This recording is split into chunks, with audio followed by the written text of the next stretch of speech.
You might not think of the musical instrument industry as being particularly cutthroat, but in 19th century Paris, a new invention sparked an uproar that led to nefarious plots, incendiary devices, and even attempted murder against a man that a professor of clarinet at the English Royal Military School of Music described as an eccentric, a genius in his chosen field, an obsessional fanatic, extravagant in his loves and hates, hot-tempered, impetuous, and generally larger than life.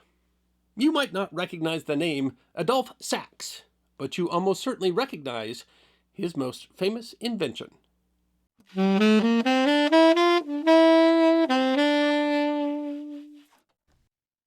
Adolphe, born Antoine Joseph, was born on November 6, 1814, in Dinant, Belgium, to Charles Joseph Sax and Maria Joseph Masson, their first child of 11, although most of his siblings died young. On his birth certificate, his father Charles was listed as a joiner and cabinet maker, but soon Charles turned to instrument making, became very successful, making flutes, clarinets, serpents, bassoons, and brass instruments. He was appointed instrument maker to the court of the Netherlands by King William I. This was the foundation of what would propel and inspire Adolphe in his own career. In his youth, however, he was better known for his bad luck and near-death experiences.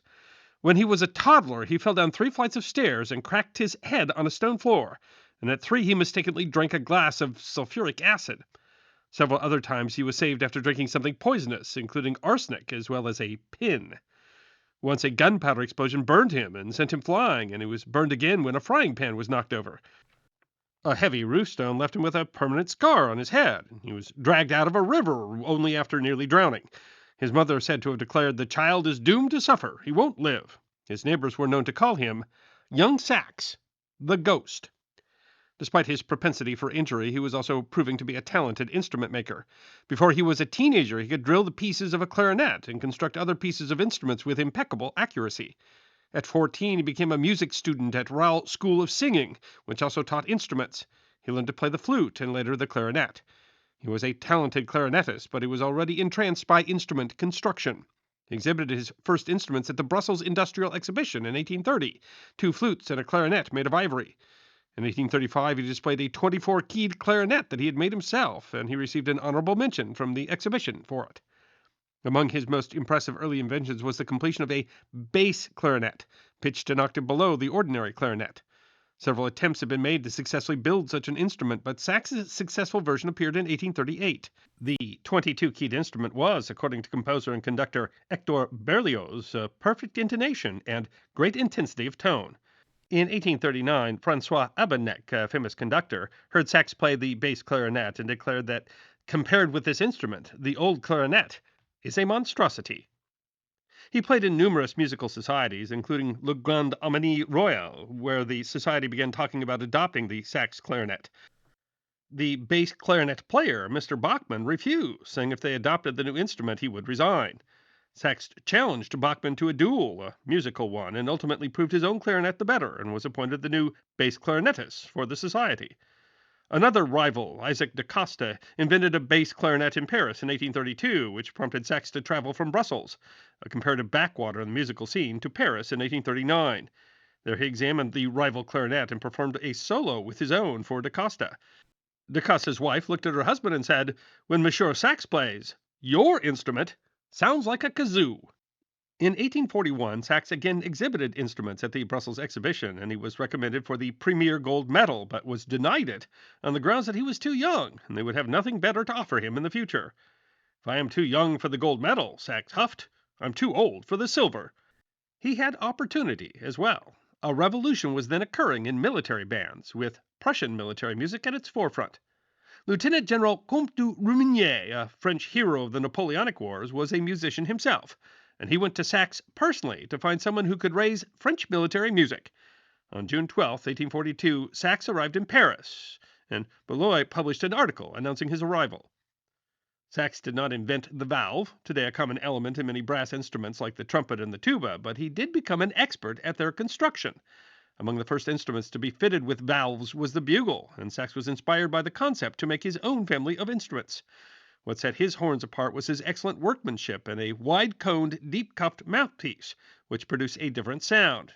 That and his flair for publicity would make the horns very successful. In 1844, Sax first publicly presented his family of valved bugles, which he patented a decade later in 1854. He called the horns the improved bugles. Sax could not claim to have invented any particular piece of the instrument, and himself didn't claim to. It was his friends who introduced the term saxhorn. Georges Castner, a friend and biographer of Sax's, claimed that while Sax did not invent the horn, his instruments were superior enough to deserve the name. Others argued his horns were an entirely new kind of instrument. Sax's other contribution to musical instruments is more significant and all his own.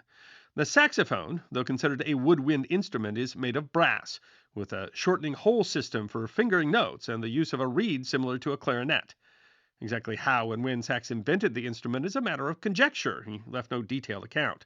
Some have suggested the invention was born of a desire to improve the clarinet. Philip Bate, an expert on wind instruments, carried out an experiment involving attaching a bass clarinet mouthpiece to a kind of a brass key bugle, which produced a sound of a saxophone-like quality, suggesting perhaps the first experiment Sax might have carried out. What is known is that the first saxophone Sax completed was a bass saxophone. In 1846, he took a patent out for his family of saxophones. Kastner claims that an early example of the saxophones was maliciously destroyed before it could be exhibited at the 1841 exhibition in Brussels. The first public appearance of a saxophone came on February 3, 1844, though the instrument was an experimental prototype, literally held together with glue and string. The instrument seems to have certainly existed by June 12, 1842, when Berloy published an article about the instrument. He described the saxophone as a brass instrument with 19 keys, whose shape is similar to the ophicleide, with a mouthpiece similar to the bass clarinet. He said the character of the saxophone sound is absolutely new. In the 1846 patent, Sax describes 8 different-sized saxophones, though he had only actually constructed 2. He outlined the construction of 6 others, including a contrabass, pitched lower than a bass instrument, and smaller alto and tenor versions. When Sax arrived in Paris, he had only a little money to his name, but seemed confident that it would make a splash in the music scene. Berloy's article in 1842 both sung the instrument maker's praises and announced his talent. Berloy wrote that Sax was a man of far-seeing, clear-sighted intelligence, enormously skilled. He said that composers will be indebted to Monsieur Sax when his new instruments are in general use. A public concert was arranged to showcase Sax, who performed and spoke about his instruments. Some of the foremost composers admired him, but immediately afterwards, Sax went for 3 days without food. He was dead broke. He was fortunate when loans amounting to around 12,000 francs were extended to set up an instrument factory for him in Paris. The money was hardly enough, and Sax found a dilapidated old shed, whose chief virtue was its cheapness, to begin his Parisian career. Sax bucked established practice when he demanded that every piece of the instrument be built in-house. Most instrument makers collected pieces of the instrument from various specialist manufacturers, but Sax thought that method only introduced imperfections and took a superior attitude with his competitors. He quickly assembled the tools and workforce he needed while continuing his experimentation, taking out his first French patents in August 1843. But he antagonized much of the industry as well, who came after him bitterly. Berloy wrote that the persecutions Sax suffers are worthy of the Middle Ages. They lure away his workmen, they steal his designs, they accuse him of insanity, and bring legal proceedings against him. An opera had been penned with Sax's bass clarinet in mind, but the musicians, who often had lucrative deals with particular manufacturers, refused to play Sax's clarinet, claiming that they were faulty. Sax again challenged the musicians, saying he would replace the bass clarinet player if he had to, but this time the musicians didn't bite, and the whole orchestra said that they would walk out if he tried. Manufacturers bribed his employees, ransacked his workshop, and saw to it that he was denied credit. Even worse was attempted assassination. On one occasion, an incendiary device was set up under his bed, and he was only saved by the killer using too short a fuse. In another instance, he was ambushed, only narrowly escaping. Yet another attempt came when one of Sax's workers called upon Sax's home after dark. While waiting for Sax to come to the door, an unknown assailant stabbed the worker through the heart. Sax had not been home only because he had been delayed. It seems that the attacker had simply killed the wrong man. His adversaries learned details about his finances and pressed his debtors to call in their loans at inopportune moments. But he was saved by his friend, the Comte de Rumigny, who went to King Louis Philippe's wife, Marie Amelie, who found the money to pay off the creditors. He was awarded the Silver Medal at the Paris Industrial Exhibition of 1844, which saw the first public showing of the saxophone as well as displays of his saxhorns. The citation for the medal says that Sax was honored as the inventor of a bass clarinet, which they have called the saxophone. The saxophone saw its first use in a major work in 1844 when saxophones were part of Kastner's opera The Last King of Judah. In 1844, Sax met a group of family brass musicians from England, the Distons. The father, John Diston, had played in military bands since he was a teenager, and as an adult enlisted his 4 sons into a brass quintet, which became a successful traveling band. Though accounts differ, the Distons discovered Sax's saxhorns and adopted them as their instruments of choice. They served as excellent salesmen for Sax's instruments. Meanwhile, Sax's business continued to struggle thanks to his enemies. In 1845, he was granted a 15-year patent on his saxhorns, along with a new family dubbed saxotrombas, combining his name with the Italian word for trumpet. With the assistance of de Romigny and others in the French court, Sax pushed for reforms in French military music. He suggested massive changes to the composition of military bands, getting rid of horns, oboes, and bassoons, limiting clarinets, piccolos, and replacing ophicleats. They were to be replaced with saxhorns and saxophones. He also suggested that military bandsmen be given chances for promotion. The War Office staged a challenge between Sax and a traditional band, and Sax struggled to fill out his band thanks to machinations by his enemies, but Sax's band won out, and then again in a second contest. A special commission was formed to make a final decision to reorganize French military bands, headed by de Romigny. Most manufacturers refused to even participate, instead issuing dire warnings that accepting Sax's instruments would collapse the entire French instrument industry. This culminated in a third band-to-band competition in the Champ de Mars, each band made up of 45 musicians. 20,000 people came to hear the bands compete. Several of his musicians had failed to appear owing to his adversaries' tricks. His band played 7 players short. Just before they played, members of the crowd shouted, "Go home, foreigner," and threw stones at his band. But despite it all, the newspapers declared the public's opinion. Sax had the better band. The committee deliberated for some time afterward and ultimately retained small numbers of clarinets, piccolos, and ophicleats, a predecessor to the modern tuba, though the core of the band turned to saxhorns and saxophones. Further reforms were made as well, from requiring an instrument repairer for each band to promotional opportunities. Sax seemed poised for a fortune straight from the government's coffers. Initially, Sax prospered, with new investors pouring in. He rebuilt his workshop, attracting large crowds for impromptu concerts. He was also made a Knight of the Order of the Oak, crowned by the Belgian king, and awarded the Premier Gold Medal of Prussia. But just about every other manufacturer in Paris was prepared to devote all of their energy to Sax's downfall. The United Association of Instrument Makers was formed to battle him and would keep him tied up in court for the rest of his life.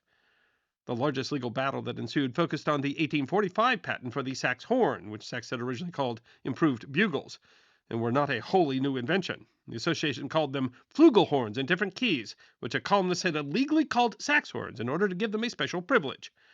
The association moved to stop his patenting of the saxophone, pointing to several other poorly known instruments that resembled it. The saxophone remained patentable, but the patent regarding the sax horns would continue to be litigated for years. More bad news was on the horizon. As the army began transitioning their bands, revolution swept Europe. In February 1848, the King of France was overthrown, and with him went Sax's ally, de Romigny. While the government reeled, the military band reform was thrown out, and all of Sax's instruments returned and orders cancelled. For several months, his factory was silent, but he was able to avoid firing his employees thanks to the benevolence of an unknown benefactor who gifted him 30,000 francs without a receipt or bill. Fortunately, the new president, Louis Napoleon, was an admirer of Sax, and Sax continued to impress with his work, winning a gold medal at the 1849 Paris exhibition. 2 years later, Louis Napoleon dissolved the National Assembly, establishing the Second French Empire. In the chaos of the coup, Sax and several of his friends were interrupted while eating breakfast by soldiers, who claimed that they had been fired upon from the house that they were in. An officer ordered them to be shot, and only a lucky intervention once again saved Sax from death. Sax continued to invent. In 1852, he produced instruments to resemble an ancient Roman instrument, and he developed the sax tuba. The sax tubas had a meteoric but short career in military bands. He had an obsession with larger and deeper contrabass instruments that could play notes so low people didn't so much hear them as just feel a rumble. This included the enormous saxhorn bourdon, which was so large as to attract considerable attention in the press. Sax didn't appreciate his work being poked fun at, however, threatening that he would make an even larger instrument with the diameter of the July column, which he would call Saxo Thunder. That was hardly his only impractical invention. In an attempt to create a trombone with perfect pitch, he made a series of experimental valve trombones with as many as 6 valves and 13 bells. He also envisioned an enormous steam-powered machine that would be housed in 4 immense towers, higher than the Pantheon or Notre Dame, which could provide background music for all of Paris. It was apparently not in jest. His friends had to talk him out of actually attempting to build the thing. More practically and successfully, he improved various instruments like the timpani and clarinet. He also had ideas beyond music, offering ideas on city planning and even siege warfare, where he imagined a cannon that would have a bore of 11 yards and fire a shot weighing 550 tons. In 1852, the 30,000 franc gift turned into a trap. The benefactor's death led to a court battle, which found the 30,000 francs unaccounted for. Sax happily admitted he had the money, and then on a verbal agreement that he wouldn't be expected to pay it back, he signed a document agreeing the payment was a loan. The family immediately demanded payment and interest. He didn't have the money and was forced to petition for bankruptcy. But again he was saved, this time by Emperor Napoleon III and other admirers who made deals with his creditors. Napoleon III favored him, giving him the title of Imperial Instrument Maker and Private Director of Music to the Emperor. In 1867, he won the highest award in an exhibition he ever won, the Grand Prix at the Paris Exhibition. The end of the Second French Empire in 1870, along with the death of many of his supportive friends, led to decline for the rest of his life. He was forced again to declare bankruptcy in 1873. This time there was no high hand to save him, and his factory and large collection of rare instruments were sold for creditors in 1877. His sons continued to produce musical instruments, but on a much smaller scale. Adolphe Sax slowly faded into obscurity and poverty. He died nearly forgotten in Paris in 1894, but his saxophone became one of the most popular instruments in the modern era. For being such a prolific inventor, very little of what he made survives, but what he did has had an enormous impact. And the young man who narrowly escaped death so often in his youth almost had the same happen to his legacy, but now, every time you hear a saxophone play, you can take a moment to remember young Sax, the ghost. I hope you enjoyed watching this episode of The History Guy, and if you did, please feel free to like and subscribe and share The History Guy with your friends. And if you also believe that history deserves to be remembered, then you can support The History Guy as a member on YouTube, a supporter on our community at Locals, or as a patron on Patreon. You can also check out our great merchandise shop or book a special message from The History Guy on Cameo.